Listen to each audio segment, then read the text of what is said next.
Hello à tous et bienvenue dans cette nouvelle vidéo. Je suis très contente de te retrouver aujourd'hui. Je suis contente, mais je dois te dire que j'ai oublié d'allumer mon micro.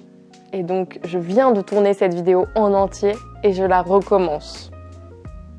Sur quel niveau de seum on est là. Mais ça tombe bien parce que cette vidéo, je kiffe beaucoup la faire. Donc autant la faire deux fois, voilà, quand on aime, on ne compte pas. Cette vidéo n'est pas préparée, cette vidéo n'est pas scriptée. J'ai décidé qu'on allait discuter tous ensemble. Et tu n'es pas sans savoir que cette semaine, c'était la fin de la première partie de Parcoursup qui était la formulation des vœux. Et ce qui s'est passé, c'est que j'ai reçu vraiment des tonnes de DM. J'ai eu énormément de coaching, j'ai eu énormément de corrections, de projets de formation motivés. D'ailleurs, si tu es intéressé pour que je te corrige ton projet de formation motivé ou que je te coach, n'hésite pas à aller voir dans la description. Et cette semaine d'ailleurs, comme vous avez été très nombreux à me poser plein de questions sur mes astuces pour les projets de formation motivés, CV, etc. Je vous ai également préparé un e-book planner / guide Parcoursup qui va vous aider justement à rédiger la partie projet de formation motivé, mes activités centres d'intérêt, la rubrique ma préférence, mais également pour ceux qui sont en réorientation, la fiche de suivi. Et donc tout ça sera compilé en un seul PDF que je me suis amusée à faire. Honnêtement, c'est un test, j'ai jamais fait ça, j'espère que ça vous plaira. Je me suis vraiment donné autant sur le contenu que la mise en forme. Il y aura donc des fiches pour faire des checklists de ce qu'il faut que tu retrouves dans ton projet de formation motivé, mais également des planners avec toutes les dates à connaître sur Parcoursup.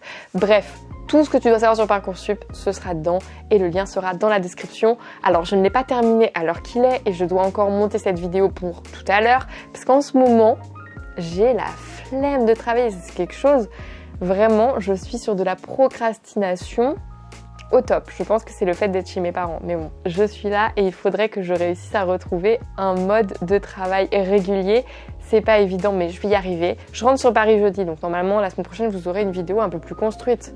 Pour ceux qui voulaient un truc de ouf cette semaine, ça va pas être le cas. Mais peut-être que ça va vous plaire, on sait pas. Mais tout ça pour vous dire que le lien sera dans la description dès qu'il sera sorti et que si tu veux être tenu informé de sa sortie en live, n'hésite pas à venir me rejoindre sur Instagram. Juste ici, on est bientôt 1000 et sur cette chaîne, on est déjà 4000. Donc merci à tous, je suis super contente. Et aujourd'hui, sans plus tarder, roulement de tambour, je vais vous présenter mon parcours scolaire. Je trouve que ça fait une belle transition avec le fait que ce soit la fin de la formulation des vœux sur Parcoursup, puisque la semaine dernière, vous deviez finir de formuler vos vœux. Et c'est la vidéo que j'avais sortie qui vous a énormément plu, donc merci à tous. Cette semaine, je vous raconte ce que moi, à l'époque, sur APB, j'avais mis comme vœu. Je trouve que c'est une bonne story time à faire dans cette période de l'année. Donc on va commencer sans plus tarder, sinon je vais beaucoup trop parler. Donc il faut savoir que moi, dès le collège, mes parents m'ont toujours un peu incité à plus travailler les matières scientifiques. Pour eux, c'était plus important que j'ai une bonne note en maths qu'en français, par exemple. Et en plus, il se trouve que les matières artistiques ne me posaient pas beaucoup de problèmes, tout comme le sport. Et donc forcément, à côté de ça, ils me disaient, bon, c'est bien clair d'avoir des bonnes notes en arts plastiques et en sport, mais il faudrait également que tu travailles les maths. Voilà. Et là, j'étais pas si douée. Et pourquoi en fait ils me boostaient un peu sur tout ce qui était scientifique, c'est parce que pour mes parents, c'était quelque chose d'hyper important. Pour eux, vraiment, le domaine scientifique prédomine sur le reste. C'est une opinion qu'ils ont que moi je ne partage pas, en tout cas plus aujourd'hui. Mais à l'époque, c'était ce dans quoi je baignais et donc c'était difficile en fait de réussir à penser autrement. Donc mes parents me disaient bosse les maths et la physique, je le faisais. Et donc ce qui s'est passé, c'est que suite au collège, mes parents m'ont dit ce serait bien aussi que tu fasses une section européenne parce que c'est prestigieux, parce que c'est bien, parce que c'est cool. Non pas parce que j'étais exceptionnelle en anglais, loin de là, mais vraiment parce que bah voilà, l'anglais c'était quelque chose d'important aussi pour mes parents, même dans le domaine scientifique, parce que toutes les revues scientifiques, enfin je t'apprends rien, elles sont toutes rédigées en anglais. Donc ils m'ont dit ce serait bien que tu ailles en section européenne.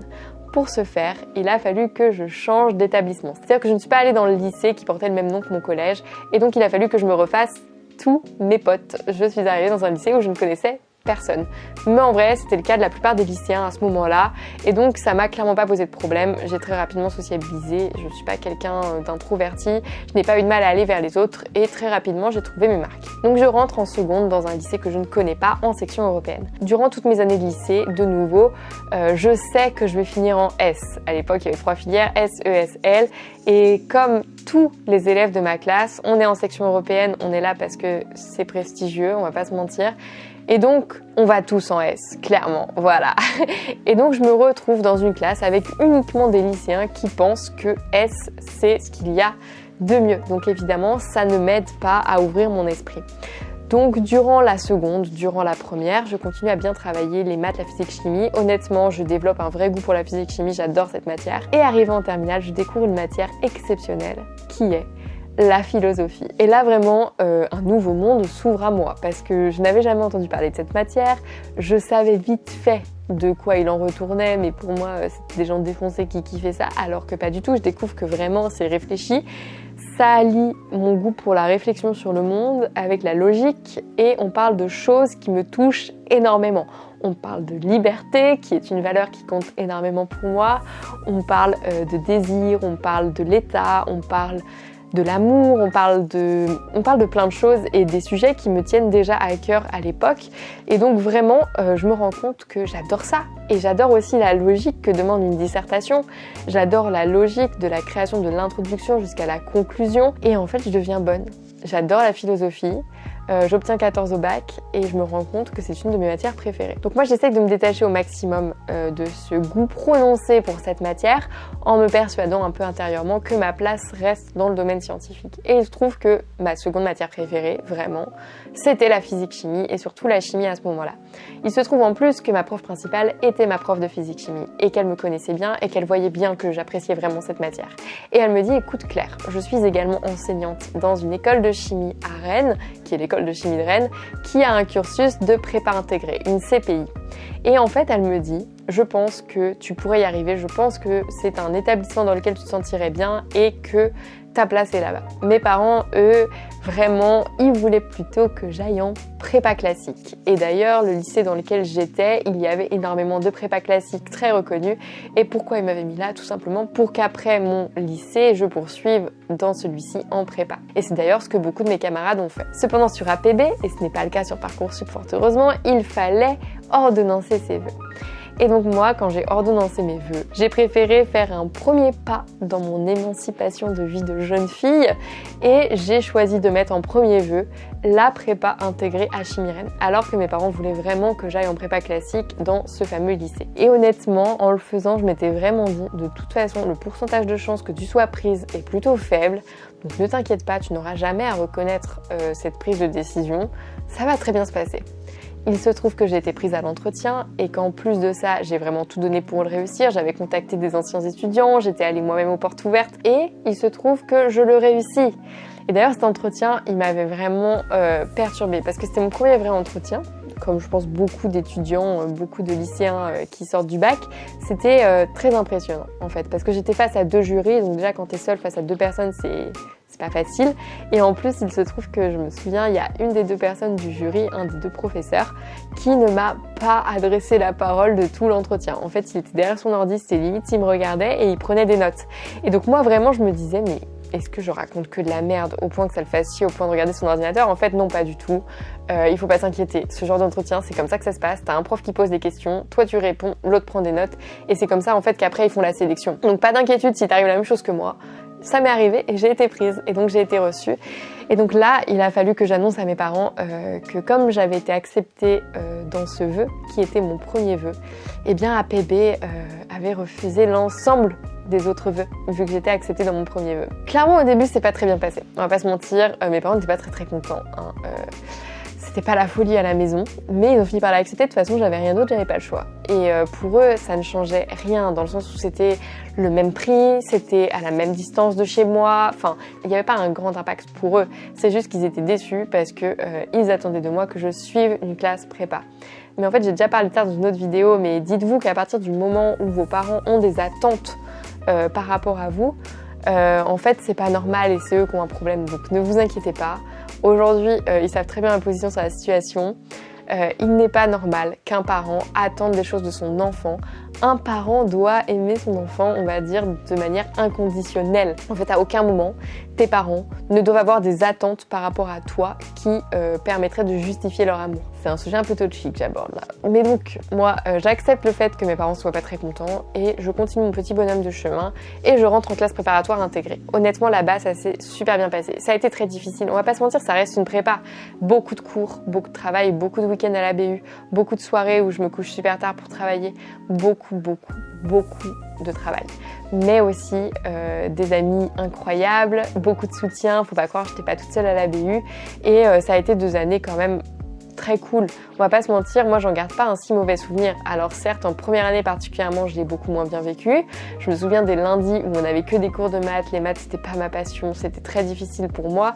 Il n'était pas rare que je rentre chez moi totalement en larmes. Mais j'ai quand même réussi à terminer et j'en suis extrêmement fière. Je pense que oui, la prépa, il y aura forcément des moments où tu vas pleurer, où tu vas avoir envie de tout abandonner, où tu vas trouver ça hyper difficile. Mais en fait, pour moi, par exemple, qui fait du sport, bah c'est la même chose. Genre il y a forcément des moments où j'ai envie de tout abandonner parce que je me sens nulle.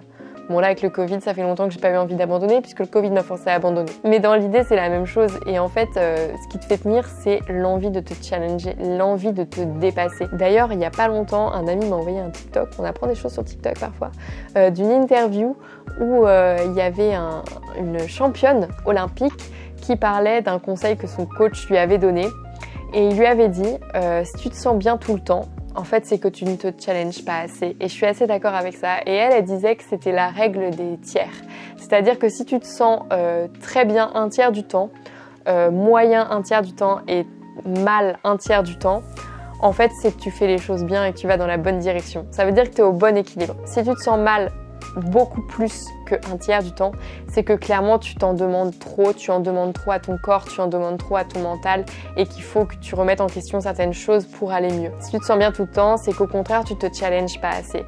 Et ça vraiment moi-même encore aujourd'hui, dans ma vie entrepreneuriale on va dire, c'est ce que je vis. C'est-à-dire qu'il y a des jours vraiment je me lève, je me dis mais cette journée va être difficile, je sens que je ne vais pas y arriver. Déjà je commence avec des pensées négatives. C'est pas parce que je vous dis tout le temps qu'il faut croire en soi, qu'il faut être positif, qu'il faut kiffer la vie et kiffer ce qu'on fait et être passionné partout que je le pense tous les matins. Clairement moi le matin parfois quand je me lève et que je me regarde dans un miroir je me dis putain meuf qu'est-ce que tu fous, pourquoi t'as quitté ton CDI, pourquoi t'es en train de faire tout ça, est-ce que ça sert à quelque chose? Et en fait, oui, le lendemain, je suis hyper heureuse de ce que je fais. L'idée des tiers, je l'aime beaucoup à retenir. Et donc, suite à cette prépa, l'école nous demande d'ordonnancer les 21 écoles de chimie auxquelles on a accès. 21, je crois.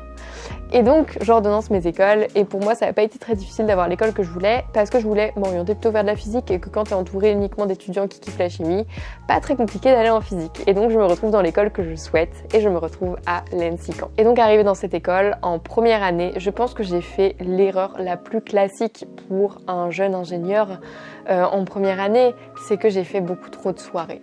Je me suis reposée sur mes acquis, j'ai cru que parce que j'avais fait une prépa, tout allait bien se passer pour la suite, alors que pas du tout. En fait, ce qui s'est passé, c'est que par exemple, quand j'allais en cours de maths, je me rendais compte que les chapitres, c'était vraiment pas plus difficile, voire moins difficile que ce que je faisais en prépa, voire la même chose. Et que donc, je me disais, c'est bon, tu sais déjà tout, pourquoi tu rebosserais ? Oui, très bonne question, Claire. Eh bien, la vraie réponse, c'est que si tu ne retravailles pas, tu oublies. Et ça n'a pas été facile parce que j'ai été au rattrapage. Et oui, je ne suis pas parfaite, pas du tout. À chaque fois, quand vous parlez de mon parcours, j'ai l'impression que vous vous dites « Waouh, il est incroyable ». Non, première année d'école d'ingé, rattrapage. Ils se sont bien passés. Pour autant, ça n'a pas été une partie de plaisir parce qu'il faut que tu aies conscience que les rattrapages, c'est fin août. Moi, l'été, je bossais en tant que serveuse pour gagner de l'argent pour pouvoir me permettre l'année de vivre correctement.